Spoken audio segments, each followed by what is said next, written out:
మీకు ఎన్ని వాటర్ తాగినా బాగా దాహం వేస్తూ ఉంటుందా?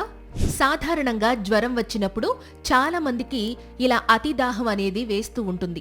అయితే ఈ సమస్యను తగ్గించే ఆయుర్వేద మూలిక ఉందని మీకు తెలుసా? అదే కడిమి.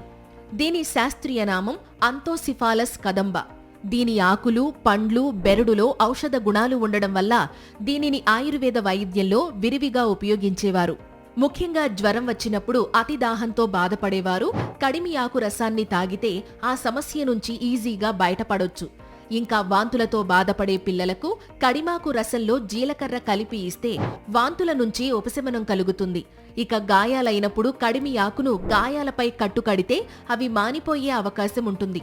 ఇంకా బ్లడ్ మోషన్స్ తో బాధపడేవాళ్లు కడిమి పిట్ట, సొంఠి రెండింటినీ కలిపి చేసిన కషాయాన్ని వరుసగా 3 రాత్రులు తాగితే బ్లడ్ మోషన్స్ తగ్గే అవకాశం ఉంటుంది. ఇక యూరిన్ ప్రాబ్లమ్స్ తో బాధపడేవాళ్లు కడిమి చెక్క, నేల గుమ్మడులతో కషాయం కాచి అందులో ఆవు నెయ్యి కలిపి బాగా మరిగించాలి. ఇలా చెయ్యగా వచ్చిన నెయ్యిని తాగితే యూరిన్ ప్రాబ్లమ్స్ తగ్గే అవకాశం ఉంటుంది. అయితే కడిమి ఇన్ని ఆరోగ్య ప్రయోజనాలు కలిగించినప్పటికీ దీనిని ఉపయోగించే ముందు ఆయుర్వేద వైద్యుని సలహా తీసుకోవడం మాత్రం మర్చిపోకండి. ఈ సమాచారం మీకు నచ్చినట్లయితే ఈ వీడియోని లైక్ చేసి మీ ఫ్రెండ్స్ అండ్ ఫ్యామిలీ మెంబర్స్ కి ఇప్పుడే షేర్ చేయండి. ఇలాంటి మరిన్ని హెల్త్ వీడియోస్ కోసం వెంటనే మా ఛానల్ని సబ్స్క్రైబ్ చేసుకోండి. Thank you.